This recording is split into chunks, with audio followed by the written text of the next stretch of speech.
Top of the morning to you, laddies. I'm Abby. And I'm Emily, and now for our video broadcast. O'Leary Middle School will hold spring conferences tonight, March 15th, and tomorrow evening, the 16th, from 4 p.m. to 8 p.m. Registration information.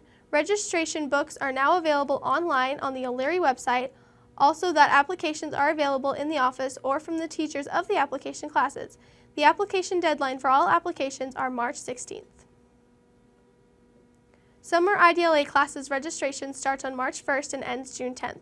Cost is $75 for each class unless you are an 8 and 6 student. If you are an 8 and 6 student, you can take a total of 8 classes at zero cost through this program, unless you do not pass a class. High school classes will post on your high school's transcript. If you need an application for IDLA or 8 and 6, please stop by the office and speak with your counselor. Remember, students that typically have the most success with summer online classes are those students who have all the A's and B's. These students are also in the independent and on-task learners. Attention all 6th and 7th graders. Want to be on the yearbook staff next year? If yes, you will need to pick up an application and a teacher recommendation form up in the front office or outside of Ms. Tuma's room, B14. The applications are due before spring break on Wednesday, March 16th, 2016. TV Productions, Cub News, attention 6th and 7th grade students. If you are interested in being a part of the television productions team, then please pick up an application for next year. Applications are in the front office and outside Mrs. McFarland's room, B16. You are required to have one teacher recommendation, and the application is due Wednesday, March 16th, 2016 to Mrs. McFarland. You must choose this class as your first or second choice on your registration form to be considered for this class. You can turn your application form to Mrs. McFarland or turn it into your primetime teacher with your recommendation form. Thanks, Mrs. McFarland. We have spirit gear on hand in the snack den. Come in and check it out, the gear. Attention students, on the O'Leary website, there's a link for the ISAT testing practice. Click on it so you can be ready for the upcoming ISATs. We're having an 8th grade science fair at O'Leary on March 16th. It would be during the day from 11 to 2 in the small gym. Our students have been presenting their science projects in class, and we will be picking the outstanding projects to be judged. Judges will pick the top winners, and we will have an award ceremony in the auditorium 7th period. This is a great way to encourage young scientists, and I'm proud to call it the Jackie Salisbury Science Fair. Mrs. Christensen is a new teacher here at O'Leary. Here's a story about her now. Miss Christensen is a new teacher here at O'Leary Middle School. For those of you who don't know, she replaced Miss Thompson as the new 6th grade Iron Paw reading teacher. Her kids have nothing but good things to say about how she teaches. A little bit of background information. She attended school here at O'Leary, and since 6th grade was still at the elementary, she attended Morningside for her 6th grade year. While at Morningside, she had Miss Mason, and then 7th grade, Mr. Bortz taught her how to play the ukulele. Miss Christensen also taught Miss Freeland's English class at the high school. What is your favorite part about O'Leary? I love working with the students, and just that I used to go here, so it's fun to be back. What do you remember most about your time here at O'Leary? Well, I learned how to play the ukulele from Mr. Bortz, so that was really fun. And I just remember how much we hated Robert Stewart, and I actually taught there last year, so it was different being on the other side of things. What are some things you like doing outside of teaching? I really like to read, I like to travel, and I like to eat good food. What's your favorite part about being in Miss Christensen's class? I like reading in general. It's a really good class for me. She's a really nice teacher, and I like how the class is set up. It's a really good learning experience. What's your favorite part about her prime time? I just kind of like how we're set up. There's not a lot of goofing around. We have a lot of work done that we need for other classes.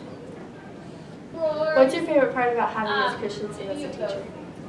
Well, I like how she helps us when we have stuff to do on let's say our teacher has. If we get something mistake, she'll help us and walk us through what we got wrong and stuff. So what is your favorite part about being Miss Christensen's teacher? I get to help the kids a lot, and I also get to listen to their music. We love having you back and hope to have you here for many more years to come. We hope you love it here at O'Leary.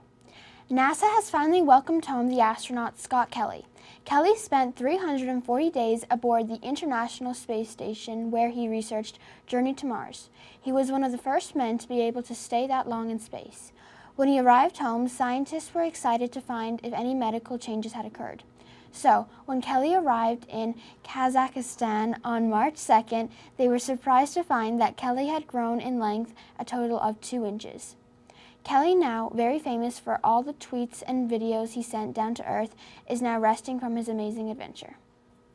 Scott Kelly has broken some records. He's the first American to spend nearly a year in space. It's been a long, busy year for Kelly. Of course, he's conducted spacewalks and experiments, but he's also celebrated a birthday in space, monkeyed around, given himself a flu shot, consumed space-grown lettuce, and played gardener for space flowers.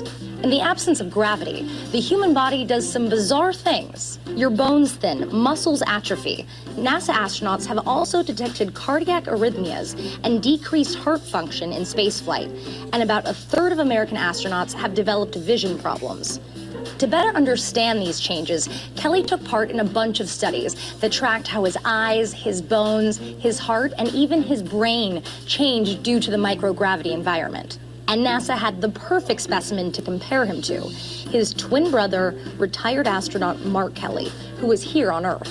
NASA will continue to collect and analyze data from both Kellys over the coming year. By comparing various tests of the two, the twin study gives scientists greater insight into the molecular level changes that occur as a result of spaceflight. Now, this is critical because NASA's goal is to put boots on Mars by the 2030s. In order to do that, we have to have a better understanding of how to keep our future astronauts healthy and safe. The data from Kelly's mission and the twin study will help NASA figure out how to create and manage those safeguards. While NASA isn't about to find another pair of astronaut twins anytime soon, they do hope to conduct more long-duration space missions like Kelly's in the near future. NASA decided to send Kelly into space to see if it was possible to get people on Mars, and had an amazing journey. Hello Cubs, I'm Lizzie, and now it's time for birthdays. March 15th, Daniela Rivera. March 16th, Kennedy Peary, Jaden Stimson. March 17th, Gabriel Latta, Alia Torbert. March 18th, Austin Sandel. March 19th, Evan Carr, Ryan Graham, Cole Massey, Gabriel Tully. March 20th, Chance Fisher, Caleb Steinagel, and Cade Staley. Hello Cubs, I'm Jewel, and now it's time for Babyface. Who is this adorable baby girl? Is it A, Lizzie Morris, B, Maddie Lewis, C, Shelby Scott, or D, Peyton Kleinkopf? And the answer is A, Lizzie Morris. Bonjour, Cubs. I'm Jack, and now for Brain Drain. How long did it take to build the Leaning Tower of Pisa? Is it A, 150 years, B, 298 years, C, 344 years, or D, 681 years? And the answer is C, 344 years. Hey there, Cubs. It's Recycling, and I'm Allison. How many sea creatures are killed by plastic bags and other plastic garbage being thrown into the ocean every year? Is it A, 500,000, B, 1 million, C, 250 million, or D, 200,000? And the answer is B, 1 million sea creatures. Hi, hello, Cubs. I'm Kylie, and this is Today in History. On this day in history, March 15th, in 1776, the 7th President, Andrew Jackson, was born in an unmarked area between North and South Carolina. Hey Cubs, it's me, La Rose, and now for Where in the World Are We? This place is a Canadian port city on the western tip of Lake Ontario. The Nigeria Escarpment, a huge forest ridge known locally as the Mountain and dotted with conservation areas and waterfall, divided the city. The long-distance Bruce Trail runs along the Escarpment. HMCS Haida, a naval warship in the city's lake port, and the Canadian Warplane Heritage Museum in the south. Trace Canadians military pass. Is it A, Hamilton, Canada, B, Toronto, Canada, C, Quebec City, Canada, or D, Ottawa, Canada? And the answer is A, Hamilton, Canada. Hey Cubs, I'm Kennedy, and now it's time for sports. Running club will be after school on Tuesday and Wednesday.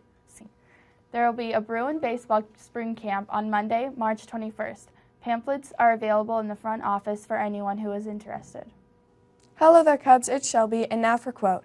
It's a mistake to think you can solve any major problems just with potatoes. Douglas Adams. Thanks for watching, Cubs. I'm Emily. And I'm Abby. And have a lucky day.